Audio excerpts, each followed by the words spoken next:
Édouard de Bono, pionnier dans le domaine de la pensée créative, ouvre la voie à une exploration mentale dans son livre How to Have a Beautiful Mind, Comment avoir un esprit magnifique.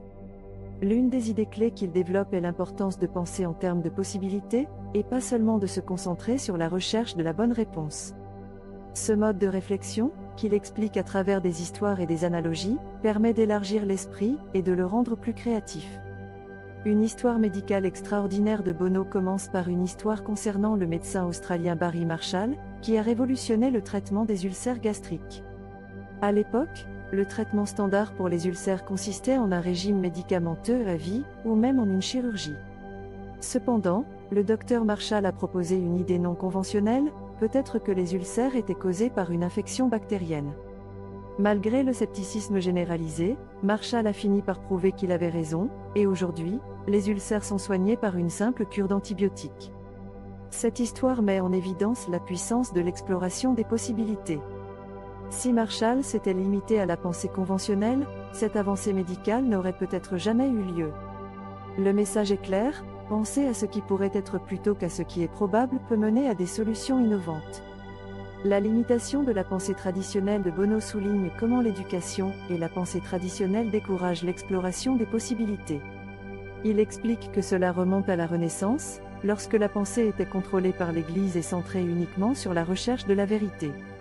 Cette approche découle des traditions philosophiques d'Aristote, Platon et Socrate, où la pensée avait pour but de prouver que les autres avaient tort et de soutenir les systèmes de croyances existants.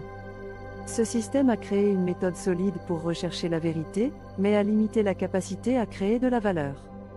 L'éducation est devenue une quête de la bonne réponse, et bien que les bonnes réponses soient nécessaires, elles ne suffisent pas. De Bono compare cela à une maison, le but premier d'une maison est de fournir un abri, mais elle offre bien plus en termes de confort et d'esthétique.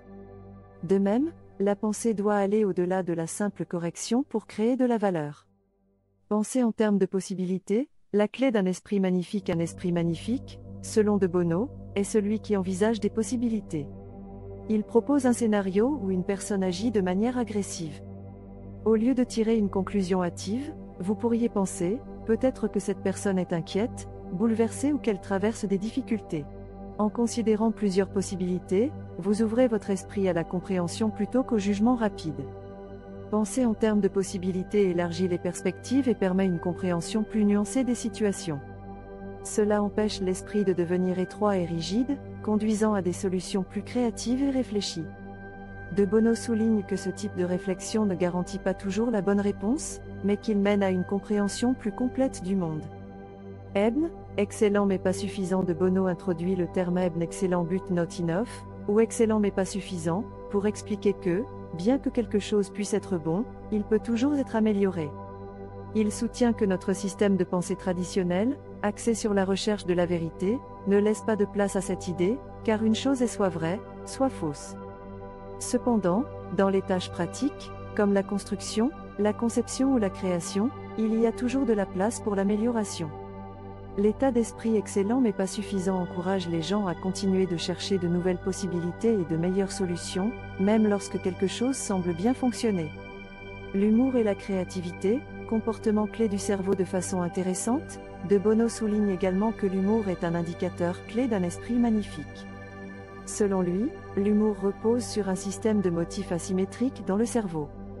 Il nous surprend en prenant un chemin différent de ce à quoi nous nous attendions, et une fois que la chute est révélée, cela semble évident. Ce changement de perspective est également l'essence même de la créativité, trouver de nouvelles façons de voir les choses en sortant des sentiers battus. De Bono donne l'exemple de la provocation dans la pensée, où l'on propose intentionnellement quelque chose d'illogique pour stimuler de nouvelles idées. Par exemple, il a proposé l'idée que l'usine soit en aval d'elle-même. Cette pensée paradoxale a finalement conduit à une loi pratique: les usines doivent puiser de l'eau en aval de leurs propres rejets afin d'éviter la pollution. Conclusion, un esprit ouvert à l'exploration plutôt que de se concentrer uniquement sur la recherche de la bonne réponse, nous devrions nous efforcer d'explorer différentes perspectives, de comprendre les points de vue des autres et d'envisager des possibilités. Ce type de réflexion mène non seulement à des vies plus créatives et épanouissantes, mais il permet également de mieux apprécier la richesse de la pensée humaine et des interactions.